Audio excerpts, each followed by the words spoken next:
Shalom, shalom, je vous salue, mes frères et sœurs, je vous salue dans le nom de Jésus-Christ. Ici votre frère, le frère Kader.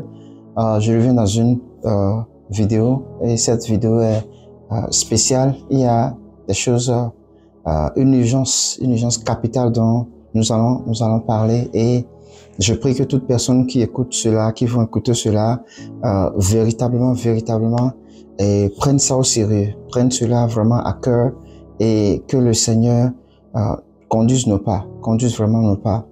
Et je bénis le nom du Seigneur qui a permis que cela soit ainsi, qui a voulu que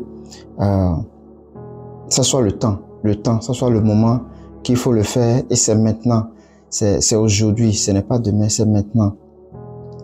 Et sans plus tarder, je vais lire un passage avant de commencer, ce pourquoi je suis là aujourd'hui. Et le passage est dans le livre de Luc 8. Nous allons lire du verset 38 au verset 39. Le Seigneur dit, la parole dit, je lis au nom de Jésus, l'homme de qui étaient sortis les démons lui demandait la permission de rester avec lui. Mais Jésus le renvoya en disant, retourne dans ta maison et raconte tout ce que Dieu t'a fait. Il s'en alla et publia par toute la ville tout ce que Jésus avait fait pour lui. Amen. Ici, c'est le possédé de Gadara. Le possédé de Gadara que Jésus-Christ a guéri, a délivré. Alors, ce qui s'est passé, c'est que lorsqu'il a été délivré, il a demandé au Seigneur Jésus-Christ de rester avec lui. Jésus lui a dit non, ne reste pas avec moi, mais va vers les tiens, va dans ta maison et dis-leur ce que Dieu t'a fait, dis-leur ce que je t'ai fait. Alors, lorsque lui est parti, il a fait publier à la ville. Au lieu de maison, il a fait publier à la ville. Qu'est-ce que nous comprenons ici? Le Seigneur ne refuse à personne de rester avec lui, de venir vers lui. Mais ce n'est pas ça le but final, ce n'est pas ça le but capital, ce n'est pas ça la fin, ce n'est pas ça la destination. Mais la destination, c'est d'aller propager, d'aller dire, d'aller évangéliser. C'est le mot même, évangéliser. C'est ce que le Seigneur lui avait dit. Et vous savez, Jésus-Christ parle la plupart du temps en parabole. Mais par l'Esprit de Dieu, tu arrives à comprendre. Parce que cela seulement est donné à comprendre par ceux qui ont l'Esprit de Dieu. Tout le monde peut comprendre d'une manière et d'une autre. Mais la précision vient par l'Esprit de Dieu. Alors ici, il est en train d'aller évangéliser. Alors l'évangélisation, c'est quoi? C'est le fait de recevoir quelque chose.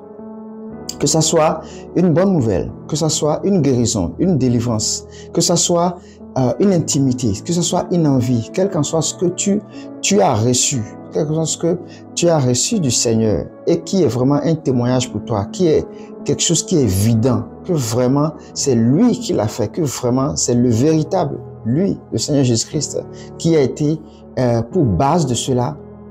C'est ce que tu as besoin pour aller évangéliser. Qu'est-ce que Pierre et Paul, comment est-ce qu'ils évangélisaient? Paul évangélisait comment? Il a évangélisé parce que Jésus-Christ l'a rencontré sur le chemin de Damas. C'est ça qu'il a pris et il est allé évangéliser. Pourquoi est-ce que je parle de cela aujourd'hui? Bien-aimés, le monde est en train de s'écrouler. La Bible dit que nous sommes le sel de la terre. Et si le sel n'est pas mis, ce sel-là, si le sel n'est pas mis dans la source qui est le monde, quel goût ça aura? Nous sommes la lumière dans ce monde ici. Nous sommes la lumière. Et toute personne qui a reçu le Seigneur Jésus-Christ comme son Seigneur, comme son Sauveur, est la lumière du monde, est le sel de la terre. Toute personne qui a donné sa vie à Jésus-Christ, qui a reçu le salut de Jésus-Christ, est la lumière. Lui aussi est parti de la lumière. Et vous savez, quelque peu lumière, c'est dit que une poignée de main de lumière ne suffit pas pour éclairer la terre. Combien de lumière mettons-nous dans nos maisons pour éclairer la maison? N'est-ce pas? Dans toutes les chambres. Mais voyez maintenant, voyez le quartier, la zone, la ville, le pays et le monde. Alors, combien de lumière il faut? Bien-aimé, je viens te solliciter, je viens te prier que nous évangélisions ensemble. L'évangélisation. Le monde passera, mais la parole ne passera pas. Jésus-Christ est venu pour un but. Si tu as reçu Jésus-Christ comme Seigneur et Sauveur, et que tu n'arrives pas à parler de lui, il y a un problème. Mais ici, le Seigneur donne une stratégie pour évangéliser. Et cette stratégie, va et dis ce que le Seigneur t'a fait. Va vers les siens. Parle à ton ami. Parle à tes amis. Parle à quelqu'un que tu connais. Parle à quelqu'un avec qui tu travailles. Parle à tes parents. Parle à ta famille. Dis ce que Jésus-Christ a fait. C'est une façon d'évangéliser. Évangéliser aussi, c'est venir sur les réseaux sociaux. Et là même, c'est le point capital. Aller sur les réseaux sociaux.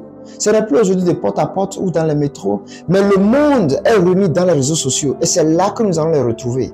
Les ténèbres ont envahi les réseaux sociaux. Et c'est là que nous devons aller pour pouvoir impacter le monde, pour pouvoir parler de Jésus-Christ. Nous n'avons rien à faire. C'est seulement dire à la personne, je veux te parler de quelqu'un, je veux te parler de quelque chose qui m'intrigue, que je ne comprends pas et j'aimerais que nous échangions ensemble. J'aimerais te parler d'une nouvelle, j'aimerais te dire quelque chose. Est-ce que tu as un petit temps? Est-ce que tu as une minute? Oui. De quoi s'agit-il? Il faut que nous arrivons à faire cela. Ah, tu sais, le Seigneur Jésus-Christ, il m'a visité. J'étais au Nigeria dans mon désordre et tout, mais il m'a visité. Il est venu dans mon songe. C'est jusqu'à aujourd'hui, c'est incroyable. Quand j'y pense, j'ai mon cœur, j'ai le corps qui frémit. La personne va vouloir en savoir plus. Et tu lui parles. Et tu lui parles de Jésus-Christ. Tu lui dis c'est ce qu'il est. Jésus-Christ, c'est vrai, les choses se passent aujourd'hui. Oui, où est Dieu? Si Dieu existe, c'est vrai. Mais sachez que Dieu existe, mais pourtant son Fils est venu à la croix pour mourir. Donc Dieu permet certaines choses pour sa gloire. Il faut que ces choses arrivent pour qu'on sache la différence entre les ténèbres et la lumière, entre Dieu et Satan, entre les enfants de Dieu et les enfants du diable. C'est pour ça que ces choses arrivent.